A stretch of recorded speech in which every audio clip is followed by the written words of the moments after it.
ইস, এত সুন্দর কেন সবকিছু? এত ভালো লাগলে তো আমি আনন্দে কান্না করে ফেলবো। মিশুর কণ্ঠে এরকম বাচ্চাদের মতো কথা শুনে হাসি পেল মেঘালয়ের। হেসে বলল, নদীর জলে লাফাতে ইচ্ছে করছে না? হ্যাঁ, একদম। কিন্তু জল তো একদম পানির মতো ঠান্ডা হয়ে আছে। পানির মতো ঠান্ডা? বরফের মতো হিমশীতল। বাহ, দারুণ উপমা দিয়েছেন তো। আরেকটা দারুণ উপমা দিই। অবশ্যই দিন, শুনি। মেঘালয় বলল। তোমাকে এখন চাঁদের আলোর মতো স্নিগ্ধ লাগছে। লজ্জা পেয়ে লাজ রাঙা হয়ে উঠল মিশু। মুখটা ঘুরিয়ে তাকালো জলের দিকে। নৌকাটা স্রোতের টানেই ভেসে চলেছে। স্রোতে ধাক্কা খেয়ে অন্যরকম যে শব্দটা উৎপন্ন হচ্ছে সেই শব্দটাই কানে বাজতে থাকে অনেকক্ষণ। নৌকা দুলছে, চাঁদও দুলছে, সেই সাথে পুরো প্রকৃতি যেন আজ উল্লাসে মেতেছে। লাজুক লতার মতো মিটিমিটি করতে লাগলো মিশুর চোখের পাপড়ি। মেঘালয় জিজ্ঞেস করলো, তুমি খ্যাতমার্কে মেয়ে কথাটা যে বলেছে, সে কেমন কোয়ালিটির মানুষ? মিশু চমকে উঠল প্রশ্ন শুনে। নৌকার উপর উঠে বসতে বসতে একটা দীর্ঘশ্বাস ছাড়ল। তারপর বলল, ও অনেক স্মার্ট।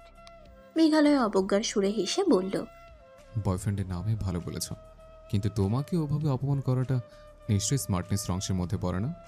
মিশু চুপ করে রইল। এর উত্তর ওর জানে নেই। মেঘালয় জিজ্ঞেস করলো, তা তোমার কি নিজেকে স্মার্ট মনে হয় না? আমি মোটেও বলার মতো স্মার্ট নই। বেশ, এবার আসল কথা আসে। স্মার্টনেস বলতে তুমি ঠিক কি বোঝাচ্ছ? তোমার কাছে স্মার্টনেসের অর্থ কি? মিশু ড্যাব ড্যাবিয়ে তাকালো মেঘালয়ের দিকে। এই প্রশ্নের উত্তর খুঁজতে লাগলো, কিন্তু বলার মতো কিছু খুঁজে পাচ্ছে না। আসলে হয়তো স্মার্টনেস কাকে বলে সেটাও ভালোভাবে জানেই না, তাই বলতে পারছে না। উৎসুক চোখে তাকিয়ে জিজ্ঞেস করলো, স্মার্টনেসের সংজ্ঞা আমার ভিডিওর এই পর্যায়ে আপনাদের জানাতে চাই এক নতুন ও মজাদার অনলাইন ক্যাসিনো সম্পর্কে, যার নাম বানজাই বেট। কেন বানজাই বেট আলাদা? এতে রোজ লক্ষ লক্ষ মানুষ খেলছে এবং প্রতিদিন প্রচুর নগদ অর্থ জিতছে। এখানে রয়েছে 3 লক্ষের অধিক active player, creative, crazy time, funky time, coin flip, sweet bonanza, poker, slot, live casino সবই এখানে আছে এবং খুব শীঘ্রই স্পোর্টস গেমেও যুক্ত হবে। এছাড়া বিকাশ, নগদ এবং রকেট দিয়ে তাড়াতাড়ি ডিপোজিট ও উইথড্র করতে পারবেন। এরই সাথে 24 ঘন্টা সপ্তাহে 7 দিন সাপোর্ট তো থাকছেই। তাই এখনই নতুন অফারে অংশগ্রহণ করুন। নিচে পিন কমেন্টে ক্লিক করে সাইন আপ করুন এবং প্রোমো কোড ব্যবহার করুন। প্রথম ডিপোজিটে 100% ওয়েলকাম বোনাস এবং 25,000 টাকা পর্যন্ত বোনাস প্লাস 200টি ফ্রি স্পিন পাবেন। এই সুযোগ মিস করবেন না। এখন চলুন গল্পে ফেরা যাক। জানা নেই। মেঘালয় হেসে বলল, তাহলে অন্তত বৈশিষ্ট্যগুলো জানা আছে, সেটাই বড়। তোমার বয়ফ্রেন্ডের স্মার্টনেসের উদাহরণ শুনি। মিশু চুপ করে রইল। মেঘালয় নিজে থেকেই বলল, প্রত্যেকেই এই শব্দটা ইউজ করো, কিন্তু স্মার্টনেস কি সে আদৌ কজন জানে বলো তো? জানি না, আমি নিজেই তো জানি না। তবে আমি ভাবতাম যে সব কিছুতে আপডেট, যুগের সাথে তাল মিলিয়ে চলে, আউটলুক সুন্দর, এটাই। মেঘালয় মিশুর দিকে একটু ঝুঁকে এসে বসলো। তারপর বলল, এটা মানছে, কিন্তু স্মার্টনেস শুধুমাত্র আউটলুকিংয়ের উপর নির্ভর করে না। এনিওয়ে, যুগের সাথে তাল মিলিয়ে চলো বলতে কি বোঝাচ্ছ? ফিটিং ওয়েস্টার্ন ড্রেস আপ, ছোটো লিপস্টিক, হাই হিল, মাথায় বাঁধাকপি স্টাইলের হিসাব, এসব আউটলুকিং দিয়ে স্মার্টনেস মাপছ? মিশু চুপ করে রইল। মেঘালয় আবারও বলল, আপডেট হতে হবে ঠিক আছে, কিন্তু সব কিছু প্রয়োগ করা যাবে না। আমার ভার্সিটির 60% গার্লস স্মোকিং করতো। শরীরে নিকোটিন নিয়ে আয় কমিয়ে ফেলাটাকে নিশ্চয়ই স্মার্টনেস বলে না? মিশু উত্তেজনা বোধ করছে কথাগুলো শুনতে শুনতে। বলল, একদম ঠিক বলেছেন। তোমার তন্ময় নিশ্চয়ই স্মার্টনেস বলতে এসবই বুঝিয়েছে। মিশু মাথা ছাকিয়ে বলল। হুম। মেঘালয় হাসলো। হাসতে হাসতে চুপ হয়ে নদীর দিকে তাকিয়ে রইল। পানি থেকে ধোঁয়া উঠছে, তাকিয়ে থাকতে ভালো লাগছে। পাশে একজন উচ্ছল কিশোরী, আরও ভালো লাগছে। মেয়েটির পাগলামি ভরা কথাগুলোও ভালো লাগছে।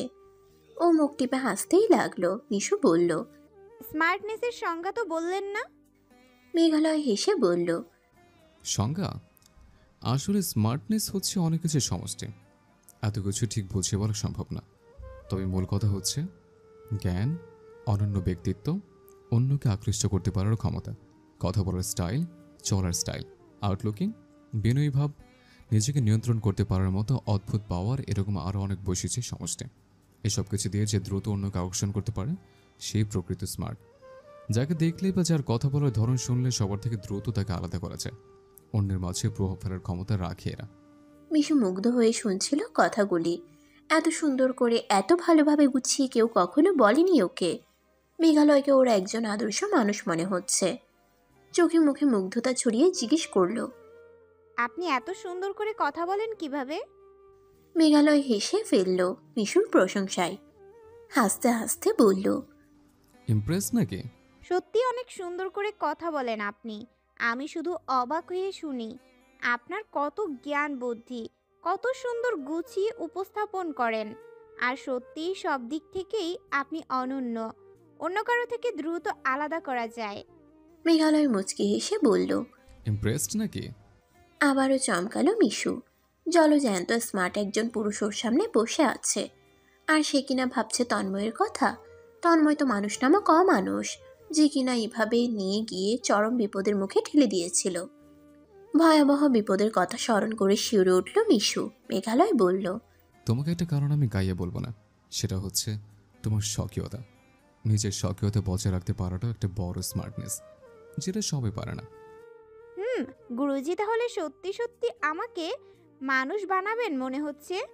হ্যাঁ, আমি বান্দরকেও মানুষ হতে মোটিভ করতে পারি। এনিওয়ে, তোমার উপর কড়া বিকতে চালাতে হবে, সহ্য করতে পারবে তো? পারবো। তা গুরুজি, মানুষ হওয়ার জন্য আমাকে কি কি করতে হবে?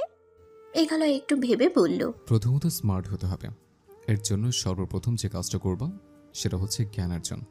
বেশি বেশি বই পড়তে হবে, ট্রাভেলিং করতে হবে, সব ধরনের মানুষের সাথে মিশতে হবে। এসবের মাধ্যমে দ্রুত অনেক কিছু শিখতে পারবা। আর স্মার্টনেসের সবচেয়ে বড় বৈশিষ্ট্য হচ্ছে জ্ঞানী হতে হবে। তোমার মাঝে জ্ঞানের আলো না থাকলে অন্যের মাঝে কিছু ছড়িয়ে দিতে পারবে না। মিশু অবাক হয়ে বলল, জ্ঞান? আমার তো পড়তে একদমই ভালো লাগে না। শুধু পড়লেই হয় না রে পাগলি, বললাম তো, সব শ্রেণীর মানুষদের সাথে অনায়াসে মিশতে হবে। অভিজ্ঞতা হচ্ছে জ্ঞান অর্জনের সবচেয়ে অন্যতম উপায়। বই পড়ে যা জানতে পারবে না, অভিজ্ঞতার মাধ্যমে সেটাই জানবে, যা তোমাকে অভিজ্ঞ মানুষ বানাবে। মিশু মুগ্ধতার শেষ পর্যায়ে পৌঁছে গেছে। অবাক হয়ে বলল, আমার মগজে বিদ্যুৎ খেলে যাচ্ছে। জানেন, আমার প্রচুর ট্রাভেলিং করার ইচ্ছে। সেটা বুঝতে পেরেছি। যত ট্রাভেলিং করবা তত জ্ঞান বাড়বে, এটাও জ্ঞান অর্জনের উপায়। আর বেশি বেশি সাধনা করতে হবে। আচ্ছা গুরুজি, আপনি কি কোনো ভার্সিটির লেকচারার? মেঘালয় এসে বলল, কিভাবে বুঝলে? সত্যি অনুমান করলাম। ও আচ্ছা, হ্যাঁ, অনুমান লেগে গেছে। আমি একটা প্রাইভেট ইউনিভার্সিটির লেকচারার ছিলাম, পার্ট টাইম। আমার আম্মু অসুস্থ হওয়ার পর সেরা ছেড়ে দিয়েছে। বাসায় 3 বেলা রান্না করতে হয়েছে তো। মিশু অবাক হয়ে বলল, আপনি রান্না করেছেন? হ্যাঁ, মনি তখন দেশের বাইরে ছিল। অদ্ভুত, আপনি মানুষ না ভিন গ্রহের কোনো প্রাণী? আমাকে দেখতে কি এলিয়েনের মতো লাগে? একদমই না। আপনিও দেখতে চাঁদের মতোই স্নিগ্ধ, আকাশের মতো বিশাল, আর নদীর স্রোতের মতোই ধারালো। মেঘালয় মুচকি হাসল মিশুর উপমা শুনে। স্মার্টনেসের সংজ্ঞা শুনতে শুনতে অন্য এক জগতে প্রবেশ করেছিল মিশু। আনমনা হয়ে নানান কথাই ভাবছিল। সম্বিত ফিরে পেলে বুঝতে পারল শরীরের অবস্থা সুবিধার নয়, অনেক খারাপ লাগছে। এভাবে সারা রাত বসে থাকলে নির্ঘাত কঠিন কোনো অসুখ বাঁধবে।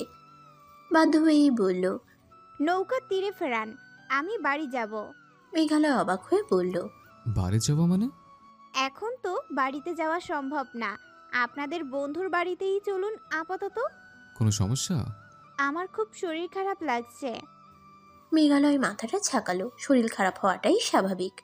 নিজের অ্যাডভেঞ্চারের শখ পূরণের জন্য অন্য কারো শরীর অসুস্থ হোক সেটা হতে দেয়া যায় না। আজকে রাতে নৌকা নিয়ে বের হওয়াটা নিতান্তই বোকামি হয়ে গেছে। গত রাতে ট্রাকে জার্নি করে এমনিতেই মিশুর ঠান্ডা লেগে গেছে।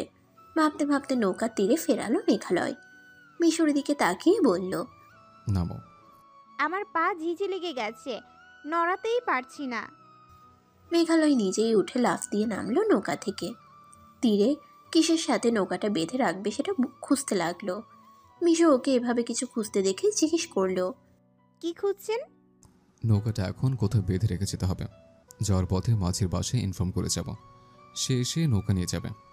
এদিক দিয়ে মাঝির বাসা খুঁজে পাবেন? সমস্যা নেই, এখনও রাত বেশি বাড়েনি, রাস্তায় নিশ্চয়ই গাড়ি পাওয়া যাবে। তুমি আস্তে আস্তে ওঠার চেষ্টা করো।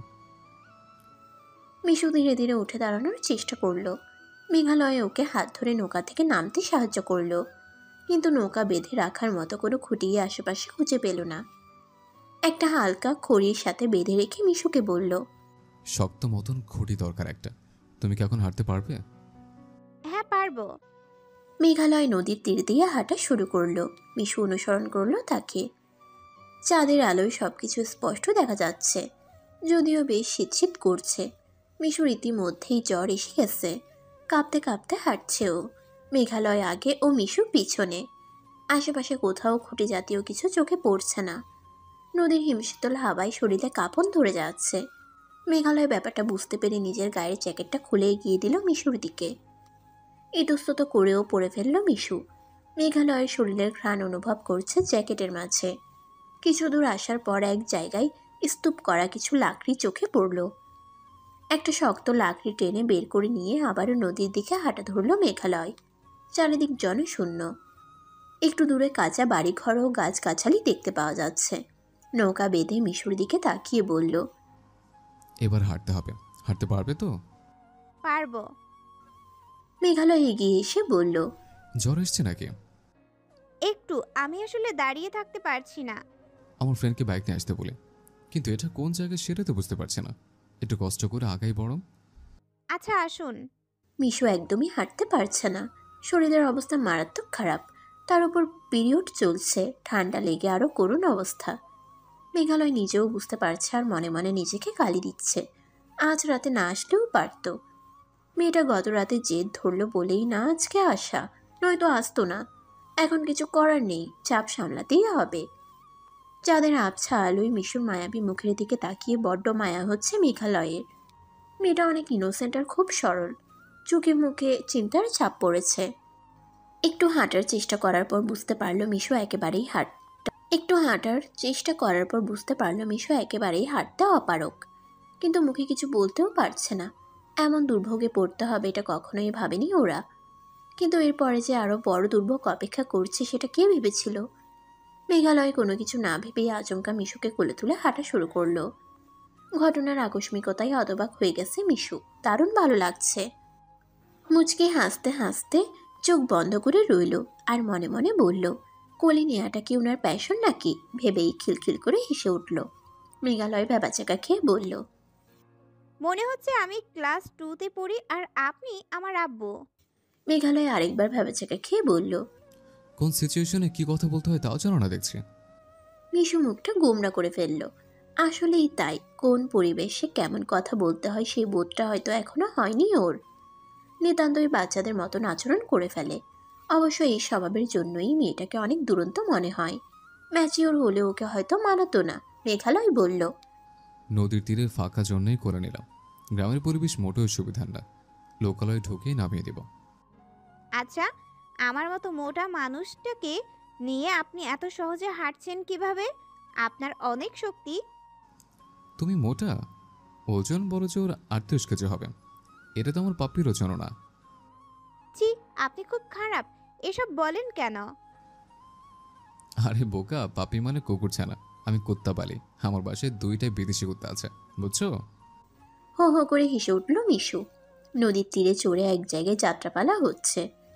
কয়েকজন লোক মাঝরাতে সেই যাত্রা দেখার জন্য নদীর তীর দিয়ে হাঁটছে। লোকগুলো বেশি সুবিধার না, নেশা পান করে। আর এদের মধ্যে একজন এতটাই জঘন্য যে মাঝে মাঝে নেশার ঘরে গ্রামের মহিলাদের ঘরে ঢুকে পড়ে। যাত্রার মেয়েদেরকেও টাকার বিনিময়ে ভাড়া করে। কয়টা মেয়ে সেখানে রীতিমতো দেহ ব্যবসা শুরু করে দিয়েছে।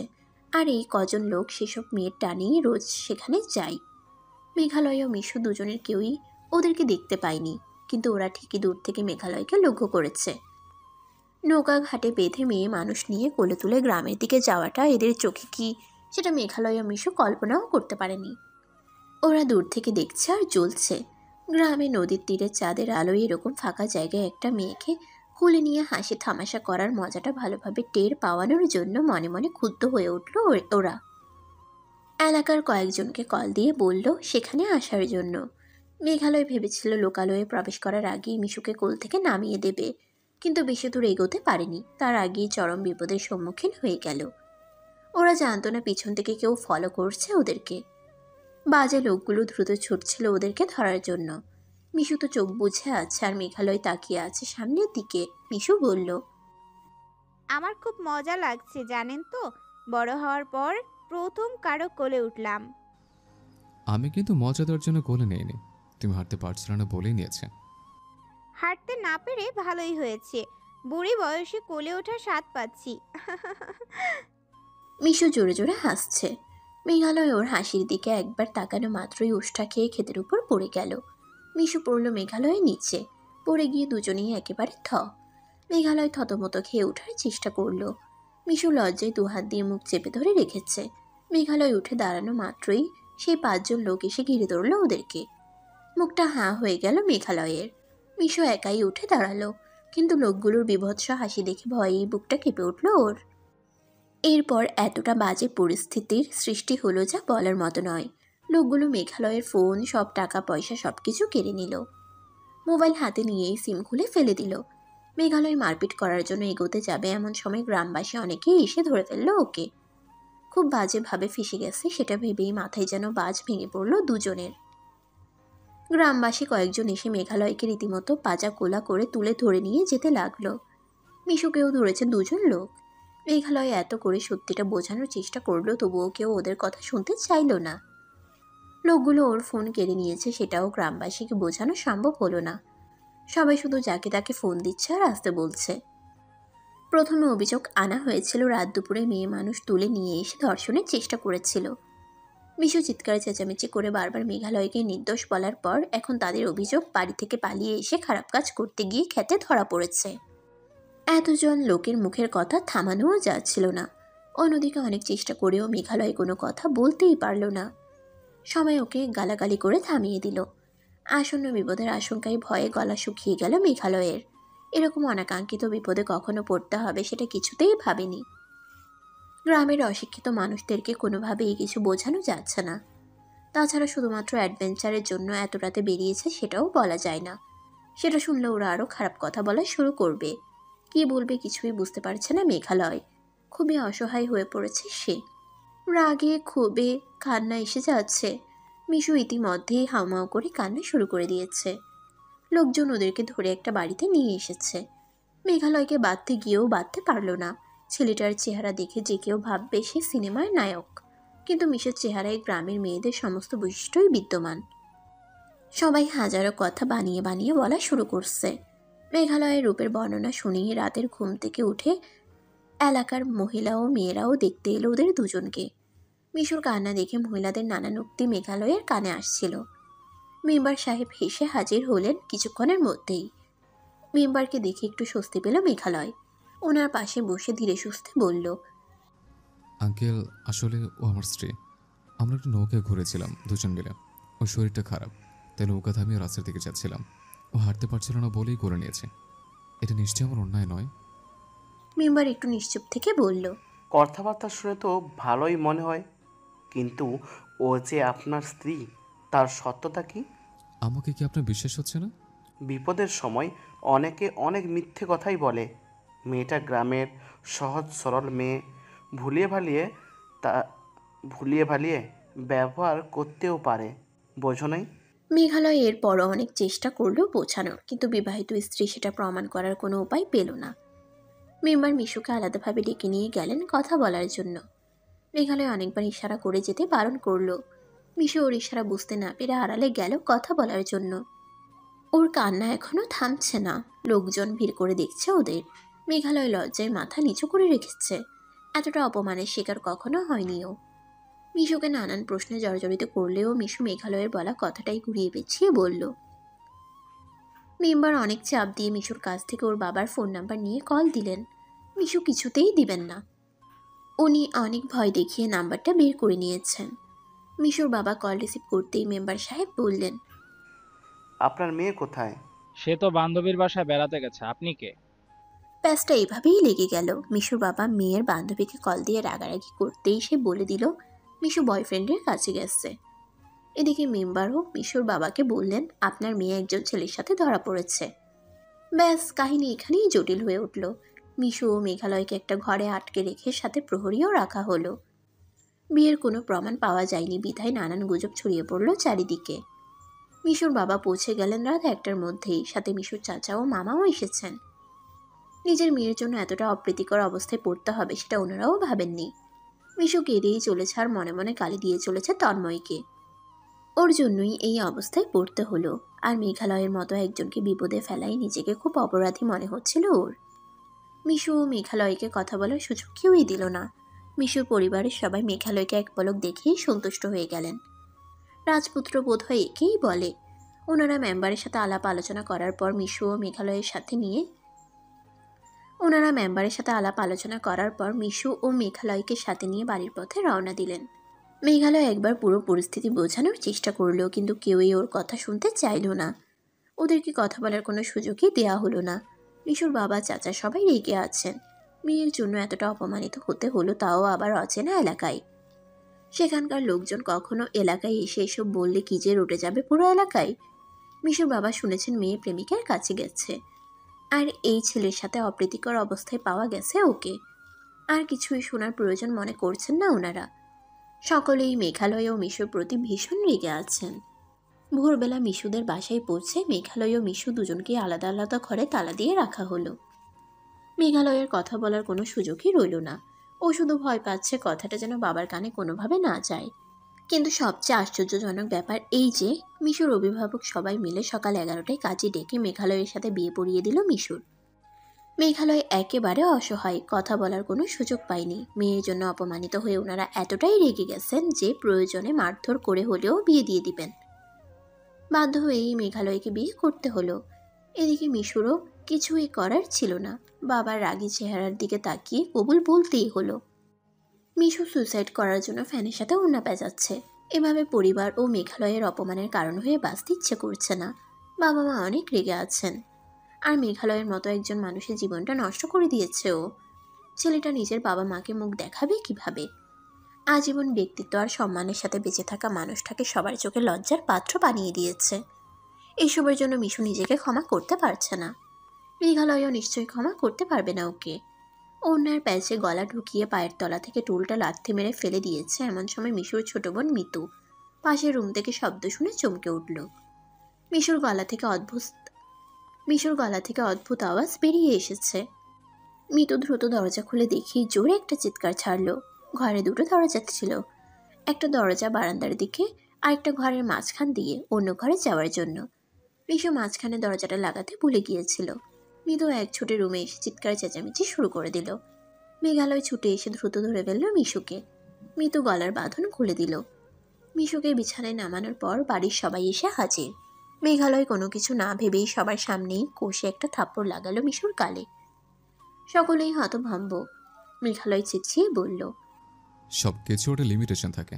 কি ভেবেছো তুমি নিজেকে? তুমি মরলে সব কিছু ঠিক হয়ে যাবে? এত বড় বোকামি করার অধিকার কে দিয়েছে তোমায়? বাড়ির সবাই নিশ্চুপ।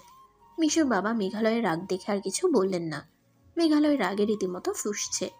মিশুর কোনো ক্ষতি হয়নি, মাত্র গলায় ঝুলিয়ে দেওয়ার পরেই মেঘালয় এসে ধরে ফেলেছে। একটু দেরি হলেই বড় রকমের বিপদ হতে পারত। মেঘালয় এরকম বোকামি একদমই সহ্য করতে পারে না।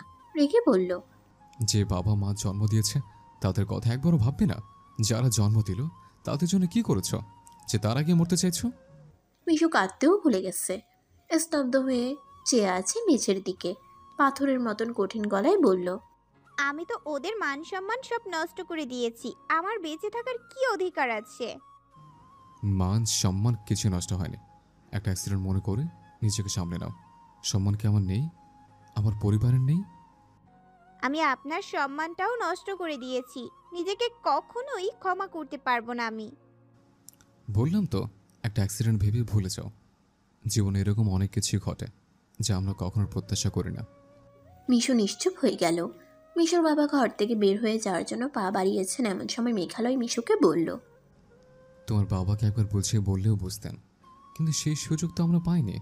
এখন মরে গেলে কি উনি বুঝবেন, নাকি তার হারানোর সম্মান ফিরে পাবেন? বাবা কথাটা শুনে থমকে দাঁড়ালেন। একবার মেঘালয় ও মিশুর দিকে তাকিয়ে কি যেন ভাবলেন। ওনার মনে হচ্ছে এখানে কোনো ব্যাপার আছে। যদি মিশু মেঘালয়ের কাছেই গিয়ে থাকে তাহলে অযথা মরতে চাইবে কেন? বরং মেঘালয়কে প্রাপ্তির কারণে আনন্দিত হওয়ার কথা। কোনো রহস্য নেই তো? মিশু বলল। আমি কি করব এখন? কিছুই করতে হবে না, তোমার সমস্ত দায়ভার এখন আমার। যা করার আমি করব, তুমি চুপচাপ থাকো। চমকে উঠে একবার মেঘালয়ের দিকে তাকালো মিশু, তারপর আবারও মাথাটা নিচু করে ফেলল। মিশুর বাবা এগিয়ে গিয়ে মেয়েকে বললেন। এরকম পাগলামি আমার বাসা থেকে করতে পারবে না। যা করার বাড়ি থেকে চলে গিয়ে করো। আর অন্তত এখন নতুন কোনো নাটক করো না। মিশু চুপ করে গেল। মেঘালয় বলল। একবার কথা বলে সুযোগ দিলে অন্তত এখন নতুন নাটক করার প্রয়োজন হতো না। মিশুর বাবা রীতিমতো রেগে গিয়েই মেঘালয়ের দিকে তাকালেন, কিন্তু মেঘালয়ের চেহারায় এমন এক ধরনের মায়া আছে যে দেখেই প্রশান্তি লাগে। এই ছেলেটা কখনো মিথ্যে বলতেই পারে না। উনি রাগটা সামলে নিয়ে বললেন। কি বলার আছে তোমাদের? মিশু বলল। আমাদের মাঝে কোনো সম্পর্ক কখনোই ছিল না। আমি ধর্ষণের হাত থেকে কোনো রকমে পালিয়ে বেঁচে এসেছি। তারপর আমার কোনো হুঁশই ছিল না। এই লোকটাই আমাকে বাঁচিয়েছে, আর তাকেই বিপদে ফেলে আমার সাথে বিয়ে দিয়ে দিলে তোমরা। অন্য গ্রামের লোকজন কি বলল সেটাই তোমাদের কাছে সবচেয়ে বড় সত্য হলো। সত্য ধরা দিল, আর তোমাদের মেয়ের কথা শোনার কোনো প্রয়োজন মনে করলে না। মিশুর বাবা মা দুজনেই এবার এসব কি বলছে ও? অবাক হয়ে মিশুর দিকে তাকালেন দুজনে। মিশু আবারও বলল। আমার একটা অন্যায় হয়েছে ঠিকই, সেটা হচ্ছে আমি তোমাদেরকে না বলে তন্ময়ের সাথে দেখা করতে গিয়েছিলাম, কিন্তু তন্ময় আমাকে দেখার পর পছন্দ করেনি, ফিরিয়ে দিয়েছে আমাকে। তারপরই ভয়াবহ বিপদের সম্মুখীন হয়েছিলাম। এই লোকটা একেবারেই নির্দোষ। আমরা একে অপরকে চিনিও না। বাবা নিজে এগিয়ে এসে মিশুকে ধরলেন। মেয়ের মুখের দিকে তাকিয়ে বড্ড মায়া লাগলো। মেয়েটা কাঁদতে কাঁদতে পুরো ঘটনা খুলে বলল সবাইকে। সব শুনে কেউই আর কোনো কথা বলতে পারল না। নিজেদের একটা বড় ভুল হয়ে গেছে বলে মেঘালয়ের কাছে ক্ষমা চাইলেন উনি। মিশুর মা মেঘালয়কে জিজ্ঞেস করলেন ওর পরিবার মেনে নিবে কিনা। মিশু বলল। ওনার ফ্যামিলি মেনে নেওয়ার প্রশ্নটা পরে আসছে। সবার আগে যেটা সেটা হচ্ছে উনি নিজে কখনো আমাকে মেনে নিতে পারবেন না, আমিও পারছি না। বাবা মা দুজনে স্তব্ধ। যদি ছেলে মেয়ে উভয়ই বিয়েটা মানতে না পারে তাহলে বাকি জীবনটা কাটবে কিভাবে?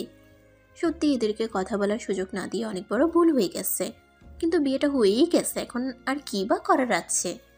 বাবা সমস্ত রাগ ভুলে মেয়েকে বুকে চেপে ধরে আছেন। বিশেষ করে সেই বিপদের কথা শুনে ভয়েই বুক শুকিয়ে গেছে উনার। বেঁচে ফিরেছে বলে শুকরিয়া আদায় করলেন উনি। মিশু বলল। আব্বু তুমি ওনাকে ছেড়ে দাও, উনি চলে যাক বাসায়। আমাদের বিয়ের কথাটা কখনোই কাউকে বলো না, ওনাকে আমরা ছেড়ে দেই। প্রশ্ন শুনে বাবা থমকে তাকালেন মেয়ের দিকে। মেঘালয় অবাক হয়ে গেল। মিশুর কথার অর্থ কি হতে পারে একবারও কি ভেবে দেখেছে মেয়েটা? মিশু বলল। আব্বু প্লিজ, উনি অনেক ভালো মানুষ, বিয়েটা হয়ে গেছে তাতে কি? বিয়ের কথা কেউ তো জানে না, ওনাকে যেতে দাও। আমি আমার মতো পড়াশোনা করি, জীবনে বড় হই, আর ওনার জীবন ওনার মতোই থাকুক। অযথা আমার জন্য কারো জীবনে দুর্ভোগ নেমে আসুক চাই না। মেয়ের ভবিষ্যৎ নিয়ে চিন্তিত বোধ করছেন বাবা, কিন্তু বলার মতো কিছুই খুঁজে পাচ্ছেন না। দুটো মানুষ যদি দুজনকে মন থেকে গ্রহণ করতেই না পারে তাহলে সংসারেও কখনো সুখী হবে না। অনেক বড় ভুল হয়ে গেছে সত্যি। মিশু করুণ গলায় বাবার দিকে তাকিয়ে বলল। আমি তোমাকে অনেক ভালোবাসি আব্বু। কোনোদিন কখনো তোমাদের কথার অবাধ্য হইনি, কখনো কোনো মিথ্যা বলিনি। একটা ভুল করেছি আর তার ফলটাও পেয়েছি, কিন্তু আমাদের ভুলের জন্য এই মানুষটার জীবনটা নষ্ট করতে পারি না। ওনাকে যেতে দেই। মেঘালয় এতক্ষণ চুপ থেকে শুনছিল, এবার অবাক চোখে মিশুর দিকে তাকিয়ে রইল। সবকিছু কি এত সহজে মিটিয়ে নেওয়া যায়? আজকে চলে গেলে দুজন কি কখনো ভুলতে পারবে এই অপ্রত্যাশিত বিয়েটার কথা? প্রশ্নটা করতে চেয়েও করতে পারল না। মেঘালয়ের সাথে চোকাচোকি হতেই মিশু কঠিন গলায় বলল। আমি ডিভোর্স দিতে চাই আপনাকে। আপনি ডিভোর্স দিলে আমার আত্মীয় স্বজন নানান কথা বলতে পারে, তাই আমি দিয়ে দেব যাতে আপনার কোনো সমস্যা না হয়। আপনি এক্ষুনি বাসায় চলে যান, ডিভোর্স পেপার রেডি করে পাঠিয়ে দেবেন। মেঘালয় বেশ চমকালো। একসাথে এতগুলো ধাক্কা সামলাতে না পেরে মেয়েটার মাথা এলোমেলো হয়ে গেছে। একদিকে তন্ময়ের প্রতারণা, ধর্ষণের মতো পাশবিক অত্যাচারের শিকার হতে হতে বেঁচে যাওয়া, রাস্তায় পাগলের মতো পড়ে থাকা। একটা রাত জার্নি করে গায়ে জ্বর বাঁধিয়ে ফেলেছে, তার উপর বাবা মায়ের সম্মান আর মেঘালয়ের সম্মানহানির কারণ হলো। একটার পর একটা ধাক্কা। ছোট্ট মেয়েটার মনটা আর ভাবতে পারছে না কিছু। মিতু না দেখলে আজকে একটা দুর্ঘটনা সত্যিই ঘটিয়ে ফেলতো। মেঘালয় একবার ভাবলো মিশর প্রস্তাবটা রাখা যায় কিনা, কিন্তু পরক্ষণেই মনে হলো এই মেয়েটা এখন অনেক অসহায়। নিজের ভালোর জন্য আজকে ওকে এভাবে ডিভোর্স দিয়ে চলে গেলে প্রচণ্ড মানসিক যন্ত্রণায় পাগল হয়ে যাবে, নয়তো আত্মহত্যা করে বসবে। এটা কখনোই হতে দেওয়া যায় না। তাছাড়া এরকম একটা কাজ করলে মেঘালয় নিজেই নিজেকে ক্ষমা করতে পারবে না। আজীবন ছোট হয়ে থাকবে বিবেকের কাছে। মেয়েটার তো একার দোষ দেয়া যায় না, মিশুর মা বললেন। মেঘালয় অবাক হয়ে মিশুর দিকে তাকাচ্ছে, আরেকবার তাকাচ্ছে ওর বাবা মায়ের দিকে। ওনাদেরকে যতটা খারাপ ভেবেছিল ততটা নয়, অবশ্য খারাপ বলাও যায় না। মানুষগুলো নিজেদের সুখের জন্য অন্যের খারাপ করতে চাইছে না। এরকম পরিস্থিতিতে সাধারণত বাবা মাই ছেলের সাথে মেয়েকে পাঠিয়ে দেয়, আর ওনারা ছেলেকে ছেড়ে দিতে চাইছেন। অদ্ভুত তো। মিশু মেঘালয়কে বলল, আপনি বিয়েটা ভুলে যাবেন, ভাববেন একটা দুঃস্বপ্ন ছিল। আপনার এই অপমানের কথা কেউ কোনোদিন জানবে না। সব কিছুর জন্য আমি ক্ষমা চাইছি হাত জোর করে। আপনার জীবন আগের মতোই সুন্দর থাকবে। মেঘালয় এবার আর চুপ করে থাকতে পারল না। অন্য কোনো ছেলে হলে আনন্দে নাচতে নাচতে বাড়ি চলে যেত, কিন্তু সেটা মেঘালয় কখনোই পারবে না। বিবেকের আদালতে আজীবন জ্বলতেই থাকবে। শুধু যে ডিভোর্স দিলেই সমস্যার সমাধান হয়ে যাবে সেটা তো নয়। মিশুকে আদর্শ একজন স্ত্রী বানিয়ে পৃথিবীর সবচেয়ে সুখী মেয়েতে রূপান্তর করলেও তো পারে। মিষ্টি মেয়েটা মেয়ে হিসেবে যতটা সুন্দর, স্ত্রী হিসেবেও ততটাই সুন্দর হবে। আর কারো জীবন বদলে দেওয়ার মাঝেই যে জীবনের সার্থকতা, সেই সুখটুকু মেঘালয় কেন ছাড়তে চাইবে? মিশুর বাবা কিছু বলতে চাইছিলেন, কিন্তু মেঘালয় তার আগেই বলল, দায় এড়ানোর মতো মানুষ আমি না। আমি স্ত্রী হিসেবে তোমাকে মন থেকে গ্রহণ করছি, বাকিটা ম্যানেজ করার দায়িত্ব আমার। মিশুর গলা অনেক কঠিন হয়ে গেছে। হাসার চেষ্টা করে বলল, প্রচণ্ড মানসিক চাপে আপনার মাথা খারাপ হয়ে গেছে। আমি চিন্তা ভাবনা করেই বলছি। আমিও চিন্তা ভাবনা করেই বলছি। আমি আপনার সাথে কখনোই যেতে পারবো না। তন্ময় আমাকে যে অপমান করেছে, সে অপমান আবারও কাউকে করার সুযোগ দিতে পারি না। মেঘালয় অবাক হয়ে বলল, আমিও ওরকম অপমান করব বলে মনে হয়? মিশু ক্ষুদ্র গলায় বলল, না করলেও আমি যাব না। এই সম্পর্ক মেনে নেওয়ার ইচ্ছে আমার নেই, কারণ আমাদের মাঝে আকাশ পাতাল ব্যবধান। আজকে বিবেকের কথা শুনে হয়তো বাসায় নিয়ে যাবেন, কিন্তু দুদিন গেলে একবার ঠিকই খোঁটা দিয়ে বলবেন, এর চেয়ে ভালো মেয়ে পেতাম আমি। মেঘালয় ভ্রুকুচকে তাকিয়ে আছে মিশুর দিকে। একটা ঘটনায় এত দ্রুত মেয়েটা পাথরের মতো হয়ে গেছে, নাকি থাপ্পড় খেয়ে এই সিদ্ধান্ত নিল? অবুঝ। মিশু বলল, আমি জানি আমার সীমাবদ্ধতা কোথায়। আপনার পাশে দাঁড়ানোর মতো কোনো যোগ্যতাই আমার নেই। আমি আর এই সম্পর্কটাকে হাস্যকর করে তুলতে চাই না। আপনি মুখে না বললেও মনে মনে বলবেন অনেক ভালো মেয়ে পেতেন, সেটাও হতে দিতে পারি না আমি। মেঘালয় বলল, আমি ভেবেচিন্তে দায়িত্ব নিতে চাইছি, তার মানে এই নয় যে আজীবন নিজের স্ত্রীকে ছোট করে রাখবো। আমায় দেখে এই বোধটুকু নিশ্চয় হয়েছে তোমার। মিশু একটু চুপ থেকে বলল, আপনার ফ্যামিলি বলবে আমি আপনাকে ফাঁসিয়ে বিয়ে করেছি, আর কোনো অপমানই মানতে নারাজ আমি। মেঘালয় আর কিছু বলল না। মিশুর বাবা মা সবাই ওকে বোঝানোর চেষ্টা করলো, ছেলেটা তোকে নিয়ে যেতে চাইলে তুই যা। কিন্তু মিশু কিছুতেই রাজি নয়। সে মেঘালয়কে গ্রহণ করতে পারবে না। যতদিন না মেঘালয়ের সমান হচ্ছে ততদিন ওর পাশে দাঁড়ানোর কথা ভাবতেও পারছে না সে। মেঘালয় নিশ্চুপ হয়ে তীক্ষ্ণ দৃষ্টিতে চেয়ে আছে মিশুর দিকে। মেয়েটার অদ্ভুত পরিবর্তন মুগ্ধ করছে ওকে। একটু আগেই আত্মহত্যার জন্য ঝাঁপিয়ে পড়া মেয়েটার হঠাৎ পরিবর্তন সত্যিই মুগ্ধকর। ভেতরে তেজ আছে বলতে হবে। সবাই ঘর থেকে বেরিয়ে গেলে মেঘালয় মিশুর কাছে এসে দাঁড়ালো। মুখের দিকে তাকিয়ে জিজ্ঞেস করলো, সত্যিই ডিভোর্স চাইছো তুমি? মিশু মাথাটা ঝাঁকিয়ে বলল, হ্যাঁ চাইছি। ডিভোর্স ছাড়া আর কোনো সমাধানের কথা ভাবতে পারবে না? মিশু একটু নিশ্চুপ থেকে বলল, আপনি কি চাইছেন মন থেকে? সত্যি করে বলুন তো। আচ্ছা, আমরা 2 দিন সময় নেই, তারপর ডিসিশন আসা যাবে। যদি ডিভোর্স নেওয়াটা জরুরি হয় তাহলে ডিভোর্স, আর যদি একে অপরকে। সেটা কখনোই সম্ভব না। সকাল থেকে না খেয়ে আছেন, আসুন খেয়ে নেবেন। কথাটা বলেই মিশু মুখটা খ্যামটা মেরে বেরিয়ে গেল ঘর থেকে। মেঘালয় মুগ্ধ ওর এমন তেজ দেখে। মিশু যতবার ডিভোর্সের কথা বলছিল ততবারই মেঘালয়ের বুকটা কেমন যেন করছিল। এত দ্রুত সেরকম কোনো সিদ্ধান্তে আসার দরকার নেই, কয়টা দিন যাক, তারপর দেখা যাবে। এখন আপাতত কিছু খেয়ে নেওয়া দরকার, সত্যি বড্ড খিদে পেয়েছে। হাত মুখ ধুয়ে রুমে এসে বসলো মেঘালয়। মিতু খাবার টেবিলে ডেকে নিয়ে গেল। বাবা, মা, মিশু, মিতু ও মেঘালয় এক টেবিলে খেতে বসেছে। বাবা জিজ্ঞেস করলেন। তোমার পরিবারের সম্পর্কে তেমন কিছুই জানি না, তাদের সম্পর্কে বলো না শুনি। মেঘালয় বলল, আমার বাসায় আব্বু আম্মু আর ছোট বোন। আমি বড়, বোনটা ছোট। বাবার বিজনেস আছে, আম্মু ডক্টর। মিশু মাথা নিচু করে খাবারের প্লেটের দিকে তাকিয়ে আছে। খাবার ভেতরে যাচ্ছে না ওর। বাবা মা অবাক হয়ে মেঘালয়ের দিকে চেয়ে আছেন আর ওর কথা শুনছেন। ছেলেটার কথা বলার ধরনটা অনেক সুন্দর, বেশ গুছিয়ে আর স্পষ্ট করে কথা বলতে পারে। মেঘালয় বলল, আমি কিছুদিন আগে একটা প্রাইভেট ইউনিভার্সিটির লেকচারার ছিলাম। মা অসুস্থ হওয়ার পর ছেড়ে দিয়েছে, আপাতত ফ্রি আছে। ভাবছি দ্রুত বিজনেসের দায়িত্ব নেব। আমি ছাড়া বাবাকে সাহায্য করার আর কেউ নেই। মিশুর বাবা প্রসন্ন হেসে বললেন, পরিবার যদি জানতে পারে বিয়ের কথা, তাহলে তোমার সমস্যা হবে, তাই না? অযথা তোমাকে বিপদে ঠেলে দিলাম। মেঘালয় বলল, আরে না না, সেরকম কিছু হবে না। বাবা মায়ের প্রতি এতটুকু বিশ্বাস আমার আছে। ঘটনাটা বুঝিয়ে বলে আশা করি ওনারা বুঝবেন। কিন্তু আপনারা কি আসলে চাইছেন সবকিছু মিটিয়ে নিতে? তোমাদের দুজনের উপর নির্ভর করছে সবকিছু। রাগের মাথায় হয়তো খারাপ আচরণ করেছি, সেটা মনে রেখো না। তোমরা দুজন কথা বলে যা সিদ্ধান্ত নেবে তাই হবে। বিয়েটা হঠাৎ হয়েছে বলে সিদ্ধান্ত হঠাৎ নিতে হবে সেটা নয়। দুটো দিন যাক, তারপর সিদ্ধান্ত নেওয়া যাবে। আমি দায়িত্ব এড়িয়ে যেতে পছন্দ করি না। তোমার দায়িত্ববোধকে সম্মান জানাই বাবা। কথাবার্তা শুনেই বুঝতে পারছি তুমি কেমন পরিবারের ছেলে। তবে তোমার পরিবার মেনে না নিলে এই ব্যাপারটাকে কিভাবে সমাধান করবে বলো? আমার উপর ভরসা রাখুন, আর একটু সময় দিন, দেখা যাক কি হয়। কথাটা বলেই মিশুর দিকে তাকালো মেঘালয়। মিশু একবার চোখ তুলে তাকালো ওর দিকে। চোখাচোখি হতেই মেঘালয় বুঝতে পারল মেয়েটার মাঝে এখন কোনো আবেগ কাজ করছে না। চোখ দুটো পাথরের মতো স্তব্ধ হয়ে গেছে, নিথর দেখাচ্ছে ওকে। মিশু খাচ্ছে না দেখে মেঘালয় বলল, যত রাগ সব তোমার নিজের প্রতি। খাবারের সাথে রেখে লাভ কি, খেয়ে নাও। মিশু কিছু বলল না। মেঘালয়ের কথাগুলো শুনতে অসহ্য লাগছে ওর। ছেলেটা কতক্ষণে চলে যাবে সেটাই ভাবছে মনে মনে। উটকো ঝামেলাটা বিদায় হলেই ভালো।